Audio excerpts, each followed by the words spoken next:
Hey everyone, welcome to another episode of Ounce of Wisdom. I am Ben Blankenship, owner of AccuO Business Coaching and Advising, and today I'm joined by my co-host, Kelly Fry. Hey Kelly. Hi, Ben. I'm excited to be here today. We are going to be joined by Mike Smith, and Mike is the Chief Financial Officer at TowerCo. He has a unique blend of experience and expertise in finance, accounting, and human resources. He's a certified public accountant and a certified management accountant, and his career spans from Arthur Andersen to leading finance teams in high-growth companies. Notably, during his time as CFO at Castle Worldwide, Mike helped grow enterprise value by 600% and led to a successful acquisition by Scantron Corporation. That's a huge success story. And to just reiterate, Mike has been the CFO at TowerCo since 2019. He's been doing incredible work there, growing that business.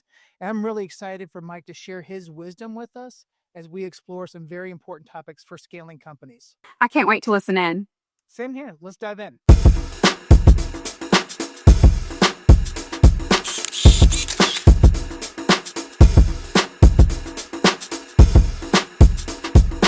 Hey, Mike, welcome to Ounce of Wisdom. Thank you so much for joining us today. Hi, Mike. Thanks for being here. Hey, Kelly. Hey, Ben. Thanks for having me. My pleasure. Yeah, man. Hey, so I was hoping to get your feedback and you share your experience about a topic that I hear about all the time. And so the repeated question is, do I need a controller or a CFO? Yeah, that's a great question, Ben. And it's one that I get a lot too, honestly. And sometimes I think what I need to do is look beyond the question and understand what's the reason for the question. Because sometimes I think the business leaders may be looking for what's the lowest level of accountant that I can get by with. And I may be a little biased here, but I think that that's a little bit of a dangerous mentality. I would love for business leaders to change that up and think, what's the highest level of accountant that I can afford? Because I think that business leaders sometimes don't really understand the benefit of having great financial leadership. So I definitely think, the decision between a controller or CFO is a big one. Controllers are great. I mean, they're absolutely necessary. Speaking from experience, controllers, they can analyze financial data. They can prepare budgets. They can work with other department leaders to make sure the accounting department is functioning in a way that supports the rest of the business. They can provide key metrics. So they give a lot of guidance and management to the other accountants that are working in the organization, and they're a great asset to have. But I think when you're looking at the difference between the two, when you get to that CFO role, what you're really looking for is a business partner. You're looking for that co-pilot that's sitting in the seat next to the CFO or CEO, sorry. And you're really looking for someone to help you see the business from a different perspective, help drive growth. That CFO is someone who's managing relationships, managing lending relationships, managing investor relationships. So I do think there's a big difference between the two. And I think that, again, getting back to, I think that you need to try and find the highest level that you can afford. Sometimes that may be a fractional, sometimes you may need a fractional controller. You may need a fractional CFO if the budget doesn't allow for it. And Ben, this as well as anyone, there's some great financial leaders out there that are doing fractional work. So I'd really recommend if your budget doesn't let you go full-time for one of those, get the highest level you can afford in a fractional. And it's a great stepping stone to understanding what financial leadership can really do for your business. And also it's a stepping stone for eventually, hopefully hiring a full-time CFO or controller once the budget allows for it. I love that, Mike. Let's talk about expectations. So I heard again, and I've heard this so many times there's a guy named Vern Harnish, and he's a bit of a scaling guru. And one of the phrases that he's repeated is, you shouldn't have to manage your top level leadership. And so I'm wondering if the distinction between a CFO and a controller is that a CFO is inputting new energy into the business. They don't need to be managed. They are helping contribute to shaping the business.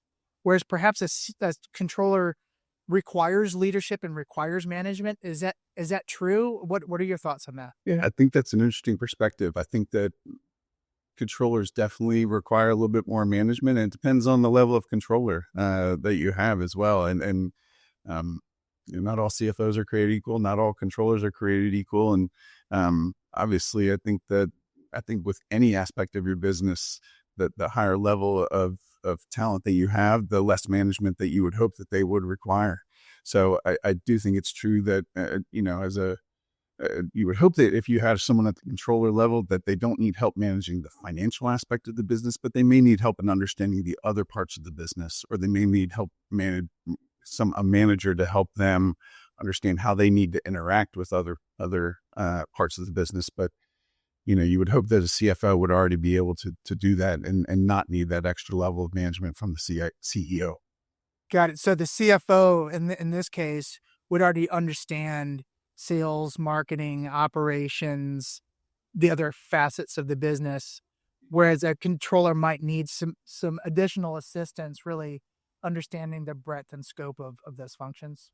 Yeah, I think that's fair to say. I also think the CFO, again, is more of a give and take relationship. I think a CFO is someone who a business leader hires, especially if you have a great business leader who has their ego in check, that is willing to understand that they don't have the financial acumen that a CFO is going to have. So I think that there's a lot of back and forth there. And it's not that the CFO necessarily comes in the door and understands every part of the business, and they rely on the CEO to help them understand that. But you also, if you have the right CEO leading your business, you'd hope that they're also trying to learn from the CFO to understand the financial aspect and again, see the business in a different way. Yeah, I think the most salient point that helps me remember the difference is the point you made about a CFO should really be viewed as a partner and running and growing the business, right? Side by side with the CEO. So you touched on something I'd really like to tease out a little bit more, and that is that not all CFOs are created equally. And I think about startup, I think about growing a business and getting it healthy. I think about scaling. I think about IPO. Walk us through, what are your thoughts about this topic of not every CFO is created equally? Yeah, that's another great question. I've seen so many CFOs from different backgrounds be successful, and it's just about getting the right one in the right place. And I think there are two factors that I think of when I think of hiring the right CFO. One is, what's the industry that the business is in? If you're in a very technical industry, you may need a technical CFO who, if there's a lot of different accounting challenges within your industry, they may need to understand and make sure that you are following all the accounting principles and creating proper financial statements. And that can be challenging in different industries. So you may need someone from a public accounting background. Or it may be that you have a business that really needs different sources of funding and different ways to grow. And so you need a CFO who may have a banking background or investment banking background. Someone who understands the technical needs of the business and the industry that they're in.